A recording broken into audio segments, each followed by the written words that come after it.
Actually ఇది పేరుకే IPL అనుకోండి. నార్మల్గా బిడ్డింగ్ పరంగా చూసినా, బిడ్డింగ్ టాప్స్ ఎవరు చేస్తారో చూసుకున్నా ఇది ఫారెన్ ప్లేయర్ లీగ్ లాగానే ఉంటుంది చాలాసార్లు. ఆల్మోస్ట్ ఆల్ ప్రతి ఇయర్లో ఎట్లుంటుందంటే ఏ బిడ్డింగ్ చూసుకున్నా టాప్ ఫారెన్ ప్లేయర్స్కే వస్తూ ఉంటుంది.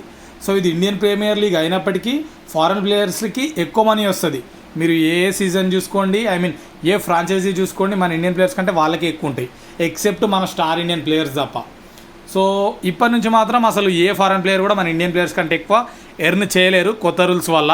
అదేంటనేది ఇప్పుడు క్లియర్గా ఎక్స్ప్లెయిన్ చేస్తా. అండ్ మొత్తం చూసిన తర్వాత వాళ్ళకి ఇంజస్టిస్ జరుగుతుందా లేకపోతే అసలు ఇది కరెక్టా కాదా, మీ ఒపీనియన్స్ ఏంటి అనేది కామెంట్స్లో చెప్పండి. అండ్ ఫైనల్గా నా ఒపీనియన్ ఏంటనేది కూడా చెప్తా.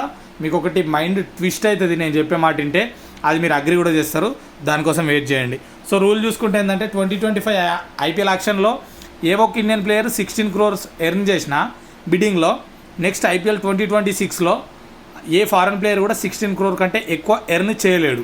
First thing, for example Indian player కనుక 18 crores ఎర్న్ చేసిండు అనుకో, ఏ ఒక్క ప్లేయర్ కూడా ఫారెన్కి సంబంధించిన వాళ్ళు 18 crores కంటే ఎక్కువ ఎర్న్ చేయలేరు. లేదు ఫ్రాంచైజీ వాళ్ళు వాళ్ళ గురించి ఎక్కువ ఎగబడుతురు, మళ్ళీ బిడ్డింగ్ చేస్తురు, ఒక 25 crores వరకు వెళ్ళింది అనుకో ఫారెన్ ప్లేయర్స్కి ఎగ్జాంపుల్గా, అట్లా పోయినా కూడా ఆ మనీ మొత్తం ఫారెన్ ప్లేయర్స్కి వెళ్ళదు. అందులో నుండి నేను స్టార్టింగ్లో చెప్పినా కదా 16 crores అని, 16 crores తీసేస్తే ఎంత, 25లోకి వెళ్ళి 9 crores, లేదా 18 crores వెళ్ళి 25 తీసేస్తే ఎంత, 7 crores. 7 లేదా 9 crores ఆ 25 crores నుంచి బీసీసీఐ వెల్ఫేర్కి వెళ్తుంది అనమాట, ప్లేయర్స్కి సపోర్టివ్గా. అంతేగాని ఫారెన్ ప్లేయర్స్కి అయితే ఆ 25 crores వెళ్ళవు.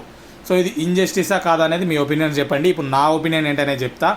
ఫారెన్ ప్లేయర్స్కి అంత మనీ పెట్టి తీసుకొచ్చి ఆడిపించాల్సిన పని ఫస్ట్ లేదు. ఎందుకంటే వాళ్ళు 100% పర్ఫార్మెన్స్ ఇస్తారా అంటే చాలాసార్లు ఫెయిల్ అయితేనే ఉంటారు.